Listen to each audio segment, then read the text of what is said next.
بالکل. په تاسو سره کراچۍ خبره وکړه. آپ نے کراچی کی بات کی. وہاں ہم ایک یونیورسٹی گئے. وہاں ہمارے دوست نعمت زادہ ہیں جسے آپ بھی جانتے ہیں، اور ہمارے ساتھ سوا شمال بھی تھے. اس یونیورسٹی کا شمار پاکستان، سندھ اور کراچی میں ایک جدید ترین یونیورسٹی کے طور پر ہوتا ہے، حبیب یونیورسٹی کا. وہاں ہمارے اسٹوڈنٹس کے ساتھ ایک انٹریکشن ہوا. 10 12 یا 15 اسٹوڈنٹ تھے. لڑکیوں کی تعداد زیادہ تھی، جو خوشی کی بات ہے.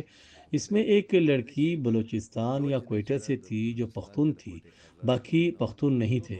اس یونیورسٹی میں ایلیٹ کلاس کے طالب علم تھے. انہوں نے وہاں پر پشتو سیکھنے کے کورس میں حصہ لیا ہے.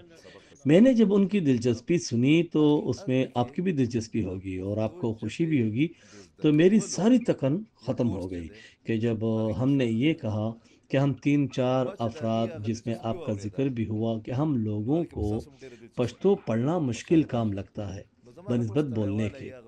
لیکن انہوں نے کہا کہ نہیں. 10 12 میں سے 10 اسٹوڈنٹ نے یہ کہا کہ ہمارے لیے پڑھنا آسان ہو گیا ہے. وہ میرے لیے حیران کن تھا. دیکھیں، آپ نے بھی کہا اچھا، ہمارے لیے سرپرائزنگ ایلیمنٹ تھا. وہ بولنے کی کوشش کر رہے تھے کیونکہ وہ کورس کی ابتدائی دور میں تھے.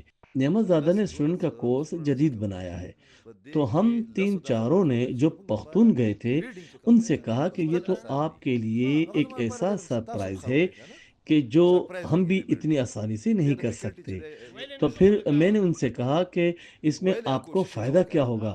روخان صاحب، پشتو جو ہے وہ ادب شعر کی صرف زبان نہیں. افغانستان اور اس ریجن میں جو تبدیلیاں ہو رہی ہیں اس میں پشتو بھی ایک انٹرنیشنل زبان ہے. ٹھیک ہوا. اس کی یہ کہ میں بہت خوش ہوا کہ آپ لوگ پشتو پڑھنا لکھنا زیادہ جانتے ہو. تو میں نے بتایا کہ اس میں آپ کو فائدہ کیا ہوگا. اس کا فائدہ یہ ہے کہ جب آپ یونیورسٹی سے فارغ ہوئے تو پھر آپ لوگوں کے سامنے یونیورسٹی میں کچھ ریسرچ آتے ہیں. تو کراچی ایک بڑا انٹرنیشنل شہر ہے، تو آپ لوگ پشتو کو انگلش میں کتابوں کی ٹرانسلیشن کریں گے. جیسے کہ رخان صاحب کی پشتو کی کتاب ہے اور روح الامین لالا کی کتاب ٹرانسلیشن کر سکتے ہیں. تو بعض ایسی چیزیں بھی ہیں اور زبانوں کے لوگ وہ اس بات کا بخوبی اندازہ لگا چکے ہیں کہ اس ریجن کا یا اس ایتنی گروپ یا اس قوم کا یا قومیت کی اہمیت کیا ہے. وہ یہ سمجھتے ہیں، مگر ہم کچھ غافل ہیں.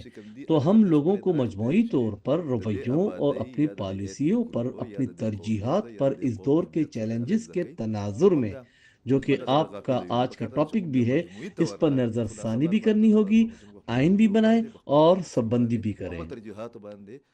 د دې دور د چیلنجز په تناظر کې کوم چې تاسو ټاپک دی د هغه نظر ثاني مو کو تعین مو کو سبندی مو کو.